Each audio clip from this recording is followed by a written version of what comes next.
Alors ça, c'est la question à 1 million. Il n'y a pas vraiment de réponse, mais de oui, ça peut, et non, ça n'abîme pas.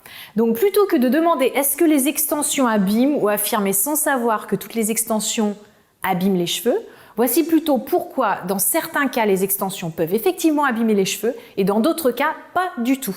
Tout d'abord, on peut abîmer ses cheveux avec les extensions si la technique est invasive. Par exemple, la kératine à chaud ou à ultrasons fondue dans vos cheveux reste une technique qui sensibilise énormément les cheveux ou les casse dans le pire des cas. Donc renseignez-vous bien sur la technique utilisée, c'est la base d'une pose d'extension réussie. Les extensions abîment également si vous ne les entretenez pas correctement selon les conseils de votre expert.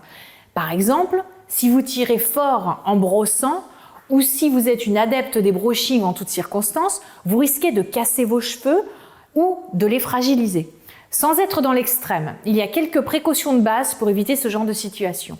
Et pour finir, ne les gardez pas au-delà de la durée de vie préconisée, car vous pourriez également casser vos cheveux. Mais si vous choisissez la bonne technique, le bon expert et que vous les entretenez correctement, vous ne courez absolument aucun risque, même avec des cheveux extrêmement fins et fragiles. J'en porte moi-même depuis 20 ans alors que mes cheveux sont très fins et ils se portent très bien et poussent tout à fait normalement. J'utilise de bons produits et j'ai les gestes adaptés. Je ne passe pas des heures à m'en occuper, contrairement à ce qu'on pourrait croire, car bizarrement, je n'aime pas tellement m'occuper de mes propres cheveux. Je préfère le faire sur d'autres. C'est souvent le paradoxe des coiffeurs. Je fais juste ce qu'il faut pour qu'ils soient beaux et en bonne santé. Je dirais que je passe 1 heure par semaine, pas plus, entre le lavage, le séchage, soins et brossage quotidien.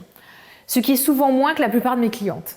Donc n'ayez pas peur de devoir passer beaucoup de temps à vous occuper de vos extensions. Quelques gestes simples et rapides suffisent amplement pour un bon entretien.